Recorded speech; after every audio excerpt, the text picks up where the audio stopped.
So then how do I do that? Like that, it's so perfectly to my next question, which is that the what I find, because I know that you talk about this, about being very specific about knowing what takes you out of alignment so that you can catch it, right?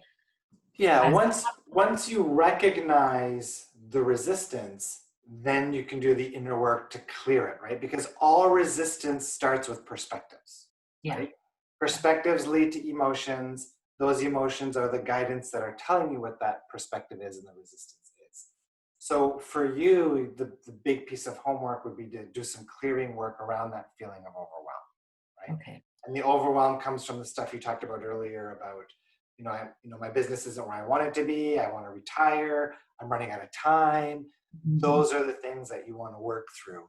And a little bit of reframing work is understanding that, with the power of alignment through the mechanism of synchronicity, anything can happen like that, right? Yeah. So it's Yeah. not about efforting and actioning and rushing your way to the outcome, but Mm. more or less aligning yourself to a place where when you're a vibrational match to what it is you want to be experiencing, that mechanism of synchronicity in your alignment is going to take care of the rest. Mm. And so what do you do when you feel like you have a lot of responsibilities for other people? Like I am a single mom, I have two teenage boys and an elderly parent that I am responsible for. So I feel like that is what probably takes me out of alignment the most, is that constant pressure of being responsible for other people. And then sometimes I want to admit I do get angry and frustrated from that, and then boom, I'm out of alignment, and I know it, and yet it happens every single time. Yeah, so there's a lot of different things we can look at in that context.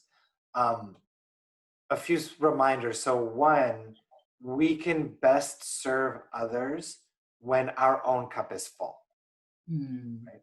So, what I see a lot of parents do is they're giving so much to their children or so much to their aging parents that their cup is empty, and they're not taking time for themselves and they're not replenishing their own cup. And there's a bit of a mentality of, I need to be a martyr to make sure my kids have the best life possible, right? So, making sure that your cup is full, knowing that by making yourself a priority, you're going to be teaching your kids that when they grow up to make themselves a priority too. So that's part of it. Another part is understanding that they have their own inner beings and their own inner guidance to help them solve their problems. And the more, like, my role as a parent is to teach my kids how to tune into their own inner beings. So I don't want to be their source of soothing.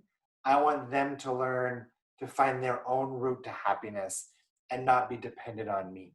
So a lot of the boundary work that needs to take place between us and our family members is really, and one exercise you could do is sit down and really journal out and write out, what, through the eyes of source, what should my boundaries look like with my parents and my kids, so that you have that clarity after writing it down, and then you can work on being your 2.0, where you're acting out of those healthy boundaries.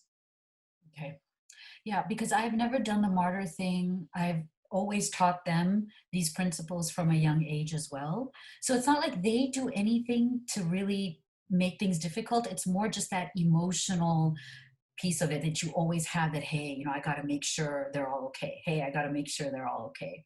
So it's Yeah, that. and the work there would be around understanding that their inner beings got that covered, Okay.